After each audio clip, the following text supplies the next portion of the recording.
Hello, guys. My name is Tian, and you are watching the second episode of. No, actually, it's the third episode of Life in a Metaphor.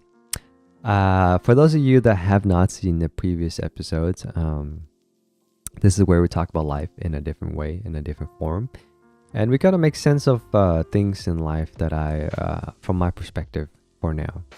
And what I hoped this, where this channel would eventually go into, or later on in the future, is to have experiences explained from other people's perspective, like guest perspective, and how they interpret the world. And this is basically how I interpret the world in my perspective. And I put my life experiences in a different shape, in a different form. And what I mean with that is put life in a metaphor, explain it in a different way. And just a little recap of what have happening, or what's been happening over the past 10 episodes is that I started off with this podcast not knowing what I wanted to do. I just knew that I wanted to do something and I needed to do something. And that something was this. And it's gotten to a point where I changed the title 2 times and I didn't really know what I want to talk about. But now I kind of have an idea of what I want to talk about. And that is life. Because there's nothing more intriguing than talking about life. I feel like that's the most important thing, and I feel like life at its purest form and in an honest form is the most engaging thing, and the only thing that catches my attention when it comes to conversating with people. So sharing life and talk about life is it's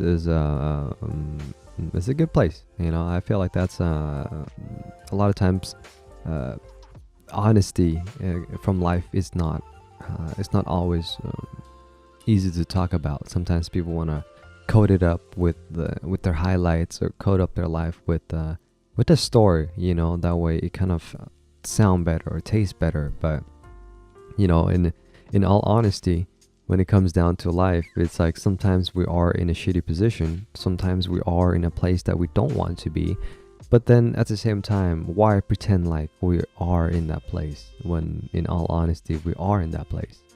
And not to compare ourselves, but at the same time, when we do compare ourselves, we do feel crappy about how our life is. So it's kind of like talking about life in its purest form and in its most honest form. And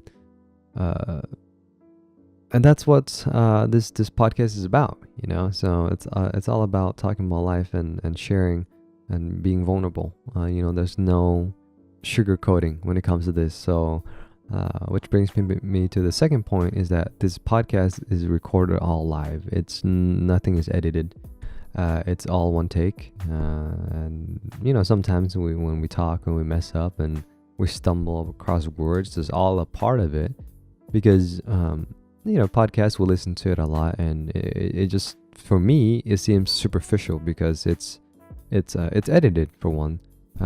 Some might not be, but most of them, it seems just too superficial because it's all edited and it sound perfect, like nobody talks like that. So, but the fact that it is brings kind of like life from its honest, purest form, out of context. Like we don't live in that, or we don't live that way, or we don't talk that way.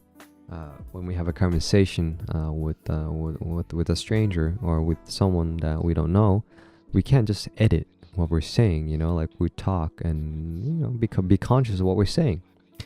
And I feel like a lot of times, like in today's world, like everything is kind of sugar coated, and people just want to say what you want to hear and kind of please each other. And there's a common thing about people pleaser, please other people and never themselves, and always want to seek attention and always want to seek approval from other people besides themselves. So this channel is kind of, or this podcast is kind of to bring light and embrace the fact that we are important. We are as an individual. Every one of us is important, and not that, it's easy to in today's day and age, it's easy to be informed with the wrong kind of information.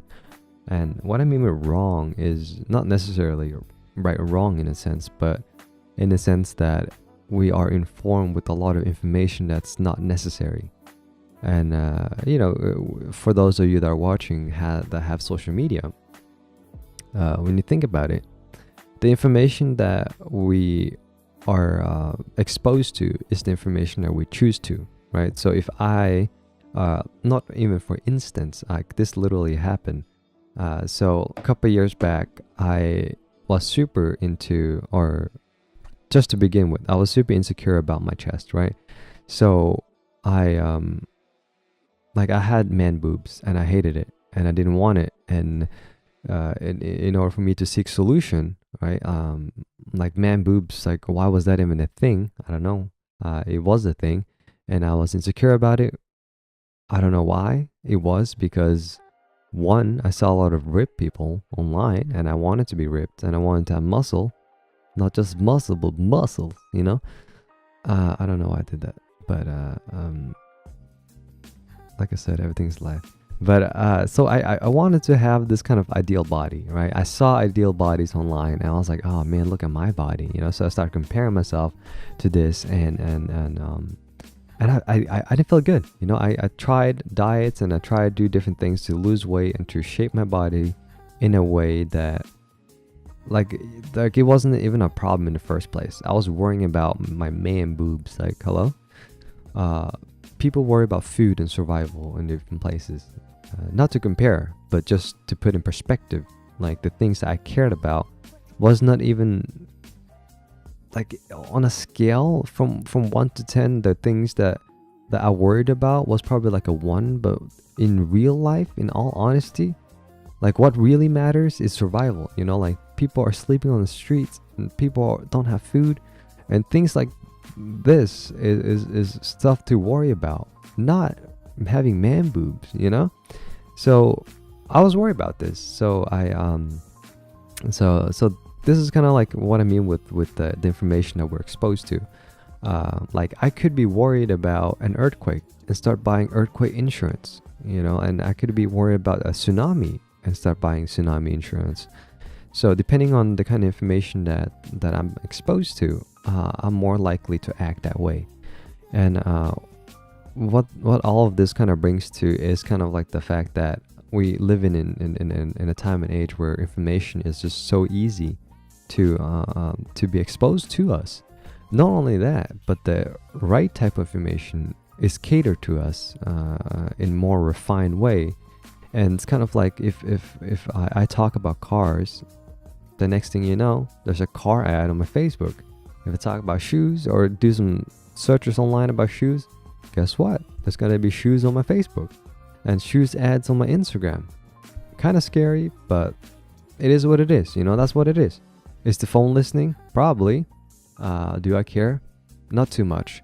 But I'm saying that a lot of the information that we're exposed to is controlled in a way, and we have to have the courage to kind of control what we want to be exposed to. And the point I want to bring today is actually about controlling ourselves in a way. And what I mean with this is that we do what we do because we want to do it, not because this little thing inspired us to do it and therefore we did it. And what I mean is, let's say like an advertisement came out for a movie and we saw that and we like it and now we want to watch it. So that kind of like got our attention unintentionally. Versus if we were interested in a movie, let's say Wizards, like we've seen it as a kid, we've seen it somewhere, and we always been interested in this fantasy, in this world, and we kind of want to explore it. So we look for movies that are fantasy and kind of like that. So we create the path. The path does not approach us. Like we are the one that carve our own path through our life and in everything we do. So like things doesn't affect us, like we affect things and not the other way around.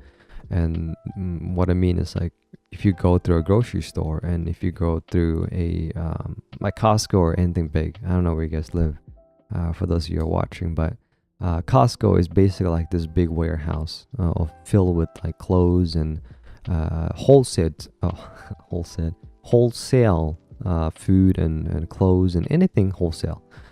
So they sell things in bulks, right? So if I ever walk in there hungry, oh boy, I'm gonna be starting grabbing crabs and fish tails and you know, like salamis and stuff. And it's not like I don't eat them.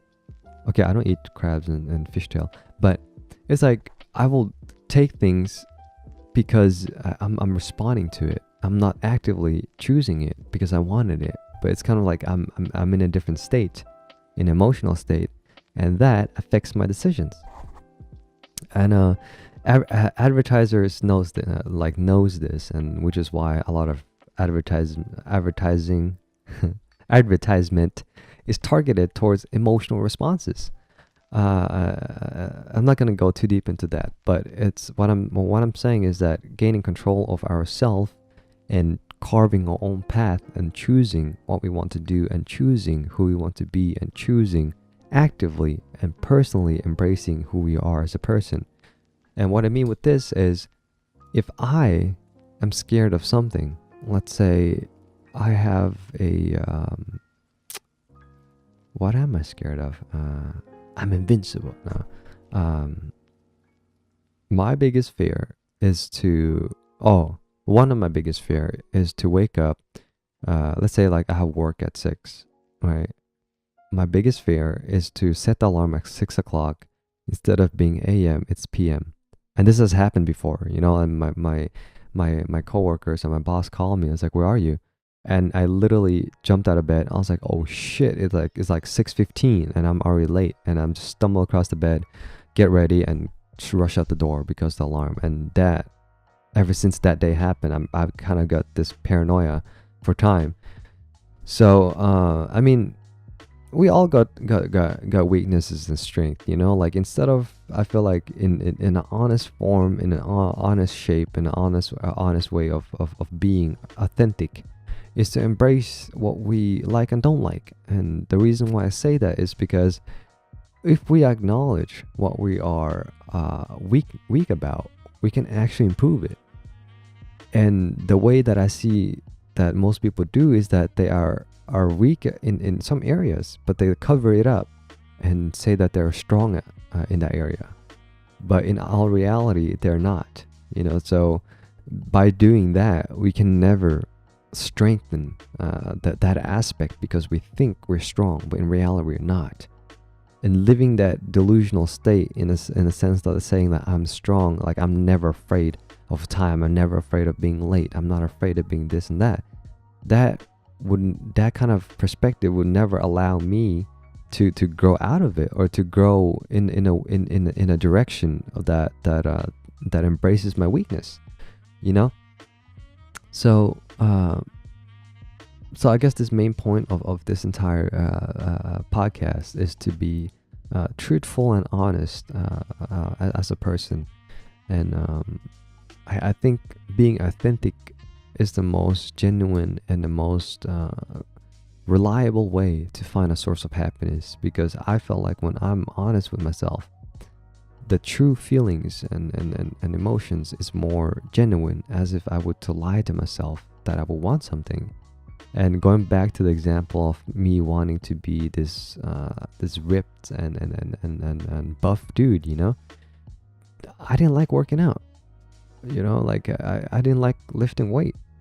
If somebody are passionate about lifting weight, you know, if they love the way that the body feel under pressure of weights, by all means, you know, do that.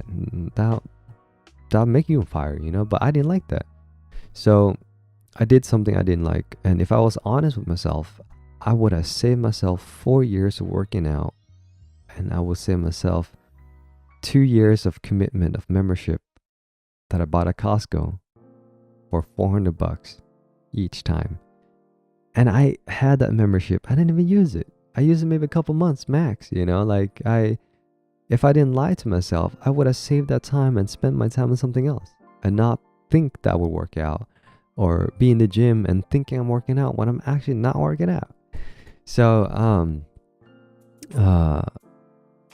that's all I wanted to say for today. And I truthfully feel like I truthfully and respectfully envy and admire and wish there were more honest people in this world. There is plenty, but there is rare. In today's day and age, I feel like this persona, this identity, is always been covering their honest cake. You know, bringing back the metaphor, the cake. You know, like don't forget what kind of base we are. Don't forget what's inside the cake. Sometimes, you know, I don't know if you guys have had this, but sometimes I would wear a hat and I will be looking for my hat. You know, so it's sometimes it's on me, but I forget it's even on me. So the mask, you know, don't if it's on our face, sometimes we forget that it's even on there. And just kind of take a step back and kind of think like, if you feel off or if you feel like you're pretending or acting, you know, take a step back and kind of think what's going on, you know, like what am I doing?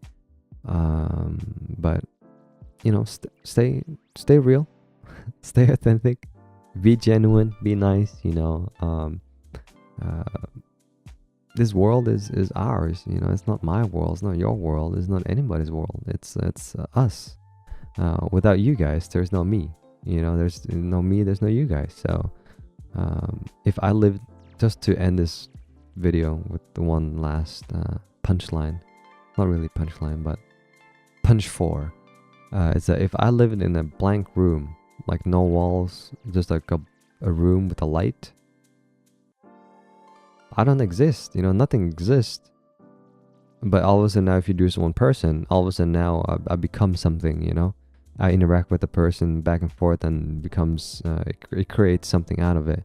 But if it's just me inside the block, there's nothing. Just me in my mind, I don't know nothing, you know. Just a blank wall. But that's gonna be it for today. And today's actually the first day I officially launch Life in a Metaphor in a form that I'm happy about.